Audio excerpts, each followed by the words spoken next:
만나서 반갑습니다. 기독교 2000년 역사를 살펴보면 그 영적 성장의 단계를 설명하는 방식은 매우 다양했습니다. 그러나 크게 보면 전통적이고 기본적인 영적 성장의 모델이 있었고, 여기에 대한 현대적 이해를 가미한 또 다양한 설명들이 있어 왔습니다. 대표적인 영적 성장의 모델을 소개하면 다음과 같습니다. 먼저 성 어거스틴의 이 인간 이해로부터 만들어진 정화, 조명, 일치라는 전통적인 영적 성장의 모델이 있습니다. 이 어거스틴은 인간의 인격을 기억, 또 이해, 또 의지로 이렇게 이해했습니다. 기억은 주로 감각적이고 감성적인 영역과 관계되어서 활동하는 인격의 요소이고, 이해는 지적인 영역에서, 그리고 의지는 한 인간의 뜻과 관련되어 활동하는 인격의 요소라고 보았습니다. 어거스틴은 한 인간의 회심, 다른 말로 하면 한 인간의 성화는 기억과 이해 그리고 의지 전체에서 전인격적으로 일어나야 한다고 보았습니다. 이러한 어거스틴의 인간 이해를 기초로 해서 점차로 정화, 조명, 일치라고 하는 이 전통적인 영적 성장의 모델이 생겨나게 되었던 것입니다. 제일 첫 단계로서 정화의 단계가 있습니다. 라틴어로는 프리피카치오라고 하는데, 이 단계는 주님을 경험적으로 알아가기 시작하는 단계로서 감각적인 욕망의 정화가 이루어지는 그런 단계입니다. 이 단계에서는 주로 외적인 행동이나 습관의 문제가 부각되고, 또 이 단계에서는 감각적으로 다가오는 은총에 주로 의존하게 됩니다. 또한 정화되어 가는 동안 유혹이나 마음의 동요로 많은 이 갈등들을 체험하게 됩니다. 그러나 이미 영원히 주님을 경험하고 주님을 향해 눈을 뜬 상태로서 마음 깊은 곳에서는 성령의 이끄심에 순종하고 싶은 그런 그 꾸준한 열망을 가지게 됩니다. 이제 다음 단계는 이 조명의 단계입니다. 라틴어는 일루미니치오라고 하는 그런 단계인데, 이 단계는 그 감각적인 것에서부터 많이 그 벗어난 상태로 큰 노력이 없이도, 큰 수고가 없이도 비교적 자연스럽게 마음속에서 이끄시는 성령의 이끄심에 응답하면서 살아가게 되는 단계입니다. 이 단계에서는 지성적인 깨달음이 많이 동반하게 되고, 외적으로 나타나는 행동보다 내면의 동기에 대해서 보다 깊은 관심을 가지게 됩니다. 또 감정의 기복이 줄어들게 되고, 주님 안에서 고요히 머무는 그런 특성을 가지게 됩니다. 마지막 단계는 일치의 단계입니다. 라틴어로 유니오라고 하는데, 이 단계는 사도 바울이 고백한 것처럼 이제 내가 사는 것이 아니라 그리스도가 내 안에 사신다라고 고백할 수 있는 그런 단계를 얘기합니다. 이 단계에서는 내면적으로부터 지속적으로 흘러나오는 그 열정의 동기는 오직 하나님을 섬기고자 하는 마음뿐입니다. 이 모든 것에서 그리스도의 뜻과 일치된 삶을 살아가려는 순수한 열정이 지속적으로 그 영혼을 사로잡은 상태이기도 합니다. 특히 이 단계에서는 이 대가를 바라지 않는 순수한 사랑, 또 악인에게나 선인에게나 모두 햇빛을 주시고 비를 주시는 하나님의 사랑, 이 커먼 러브라고 하는데, 이 공통의 사랑이 아주 두드러지게 나타나는 단계라고 볼 수가 있습니다. 일반적으로 그리스도인의 영적 생활은 그 정화, 조명, 일치라는 이 성장의 단계로 이렇게 나아가게 되어 있습니다. 그러나 이 단계는 이렇게 계단식으로 딱딱딱딱 올라가는 그런 그 단계가 그렇게 이루어지는 것이 아닙니다. 정화의 단계에서도 가끔씩 조명과 일치의 내용들이 이루어지기도 하고, 조명의 단계에서도 정화와 일치가 이루어지기도 하고, 또 일치의 단계에서도 정화와 조명이 이루어지기도 합니다. 그래서 계단식으로 이렇게 성장하기보다는 나선형으로 이렇게 정화, 조명, 일치를 계속 반복하며 성장하게 되는 것입니다. 그러므로 영적 성장이 더디다고 낙심하지도 말고, 또 내가 영적으로 크게 진보했다고 해서 자만하지도 말아야 하는 것입니다. 다음으로 대표적인 두 가지 현대적인 영적 성장의 모델에 대해서 소개해 보도록 하겠습니다.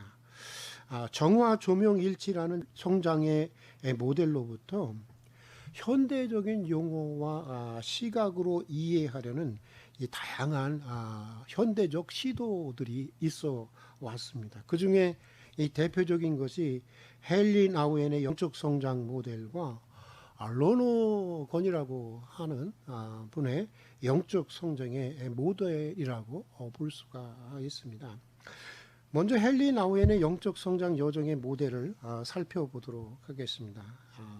헨리 나우엔은 인간이 관계를 맺고 있는 네 가지 관계적인 측면을 고찰하면서 우리의 영적 여정을 설명하고 있습니다.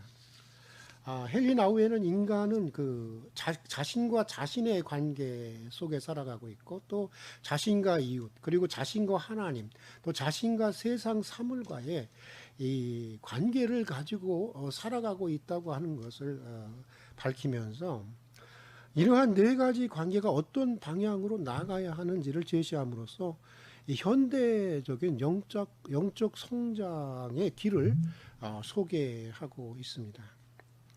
이 자신과의 관계에서는 이 남을 의지하려고 하는 외로움으로부터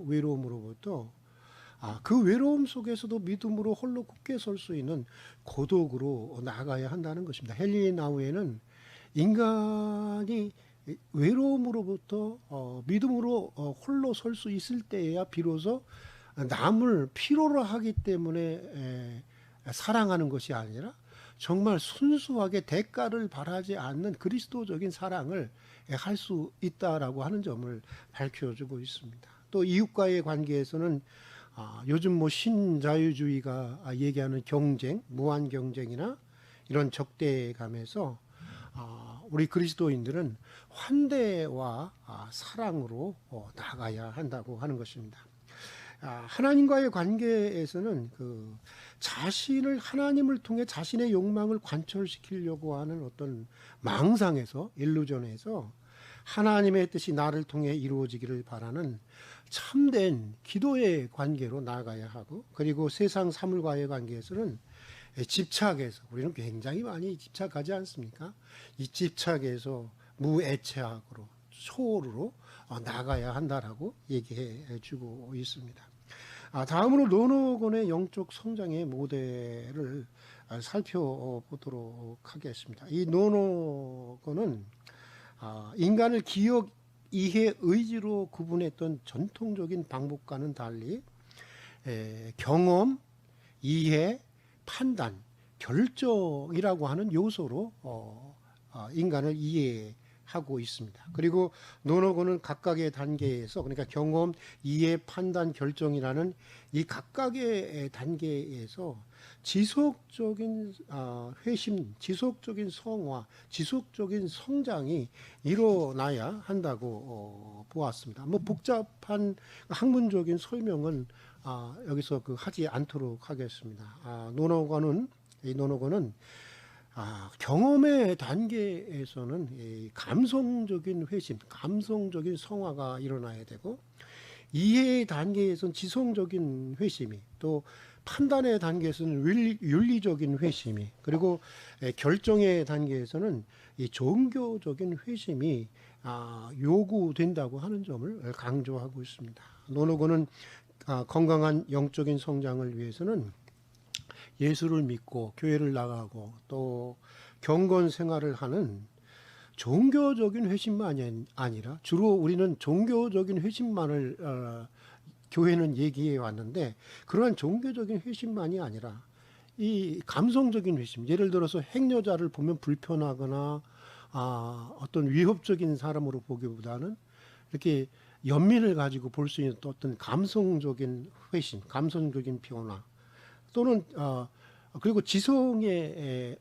변화, 지성의 회심, 또 윤리적인 측면의 변화, 이렇게 지속적인 감성과 지성과 윤리적인 측면에서도 지속적인 회심과 성화와 성장과 변화가 있어야 한다고 하는 것을 얘기해 주고 있습니다. 그에 의하면 이 점이 매우 노노곤에서 특별한 점인데, 우리가 명시적으로 그리스도를 우리의 구주로 고백하기 이전부터 이러한 그 회심의 과정들이 진행된다고 하는 것입니다.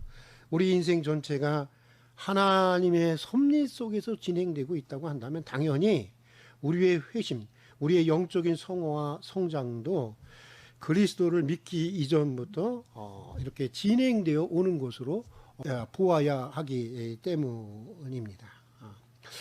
오늘 우리가 리차드 포스터와 함께 살펴보고자 하는 학습 훈련은 영적 성장의 과정에서 특별히 지성적인 측면에서의 회심과 성화와 성장과 이 변화를 위한 것입니다. 우리가 학습 훈련을 통해서 얻고자 하는 것은 이 정보의 축적이 아닙니다. 지적인 깨달음을 통해서 마음의 변화를 얻는 참된 진리 가운데로 나아가기 위한 것이 바로 학습 훈련의 목적이라고 볼 수가 있습니다. 무지와 편견과 왜곡된 지식으로부터 하나님의 참된 진리로 나아가기 위한 것입니다. 잘못된 가치관과 잘못된 세계관의 변화를 위한 것입니다. 리차드 포스터는 자신의 책 영적 성장의 길에서 이 학습 훈련의 이 필요성, 또 그 중요성에 대해서 이렇게 말하고 있습니다. 그의 말을 직접 인용해 보도록 하겠습니다. 많은 그리스도인들이 불안과 근심의 몽해에서 벗어나지 못하는 것은 단지 그들이 학습 훈련을 받으려 하지 않기 때문입니다. 그들은 열심히 교회에 출석하고 또 종교적인 의무를 열성적으로 수행하면서도 변화를 받지 못하고 있습니다. 그들은 기쁨으로 찬양하고 성령으로 기도하며 그들이 아는 한 순종하는 생활을 하고 또 거룩한 환상과 계시까지도 받습니다. 그럼에도 불구하고 그들의 생활이 여전히 변화받지 못하는 이유는 무엇일까요? 그것은 하나님께서 우리를 변화시키는 데 사용하시는 가장 중요한 방법 중에 하나인 학습 훈련을 하지 않는 데 있습니다. 예수께서는 진리를 알지니 진리가 너희를 자유케 한다라고 분명하게 말씀해 주셨습니다. 좋은 기분이 우리를 절대 자유케 하지 못합니다. 황홀경의 체험도 우리를 자유케 하지 못합니다. 진리를 아는 지식이 없이는 우리가 자유하지 못합니다. 이 원리는 사실 인간의 모든 영역, 학문적 영역뿐만 아니라 대인관계 영역에도 해당이 됩니다. 그러나 특히 영적인 영역에서 더욱 그러한 것입니다. 많은 사람들은 진리를 알지 못하기 때문에 영적인 삶에 매우 큰 장애와 혼란을 경험하게 됩니다. 한 걸음 더 나아가서 많은 사람들은 거짓 교훈으로 말미암아 가장 참혹한 속박에 매여 살아가게 됩니다라고 리차드 포스터는 말해주고 있습니다. 이단에 빠진 사람들의 삶을 보면 우리는 그 부분에 대해서 리차드 포스터의 이야기를 충분히 이해할 수 있으리라고 생각합니다. 이어서 그 저자 리차드 포스터는 학습 훈련의 4단계를 말하고 있습니다. 첫 번째 단계는 반복입니다. 왜 반복해야 하느냐? 이 반복된 학습을 통해서 올바른 사고의 흐름을 가지게 되고 또 올바른 사고의 습관을 형성하게 되기 때문입니다. 두 번째 단계는 집중입니다. 뭐 집중이 우리 학습에 있어 얼마나 중요한지에 대해서는 뭐 특별히 설명이 필요 없을 것 같습니다. 그리고 세 번째 단계는 이 반복과 집중을 통해서 이르게 되는 이해입니다. 깨달음입니다. 그리고 네 번째 단계는 이해하게 된, 깨닫게 된 진리를 계속적으로 그 진리를 계속적으로 되새김질하는 이 숙고의 단계입니다. 이러한 그 과정을 통해서 진리는 단순한 옳은 정보로서가 아니라 우리의 영적인 삶의 실제적인 변화와 실제적인 유익을 가져오는 체험적인 하나님의 지식으로 우리에게 다가오게 되는 것입니다. 저자는 성공적인 학습을 위한 본질적인 법칙과 부대적인 법칙에 대해서도 얘기해 주고 있습니다. 본질적인 법칙은 뭐 함부로 이렇게 평가하려고 하기 전에 우리는 좀 그런 게 굉장히 많죠. 어떤 것을 공부할 때 이 겸손한 마음이 없어서 그런 것 같습니다. 이렇게 어떻게 뭐 겸손한 마음으로 진리를 배우고자 하기보다는 빨리 판단해 버리고 평가해 버리려고 하는 그런 그 마음들, 급한 마음들을 가지고 있는데 이 리차드 포스터는 함부로 비평하려고 하기 전에 먼저 겸손하고 진지한 자세로 배움의 내용을 잘 이해하려고 해야 한다고 하는 것입니다. 이것이 굉장히 배움에 있어서 중요한 태도라고 하는 것입니다. 그리고 나서 비평하라고 하는 것입니다. 그리고 부대적인 법칙은 자신과 타인들의, 그러니까 인간의 체험을 반영해서 학습을 하고 또 그 학습하는 주제와 관련이 되는 여러 가지 서적들을 활용할 줄 알아야 되며 또 학습 주제에 대해서 다른 이들과 활발한 토론이 있어야 한다고 하는 것입니다.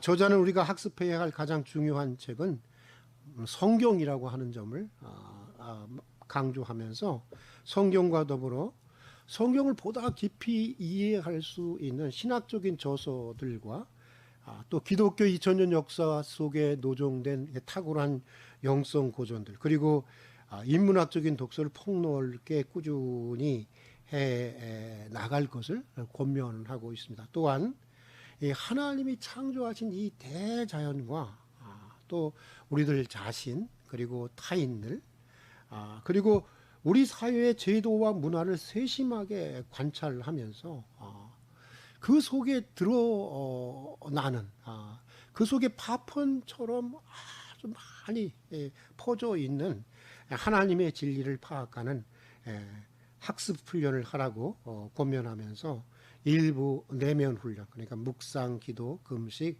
학습 훈련을 마치고 있습니다. 자, 오늘은 이 정도로 하고 다음 시간부터는 외면 훈련으로서 단순성 훈련, 고독 훈련, 복종 훈련, 섬김 훈련에 대해서 차례대로 살펴보도록 하겠습니다. 오늘도 경청해 주셔서 감사드립니다.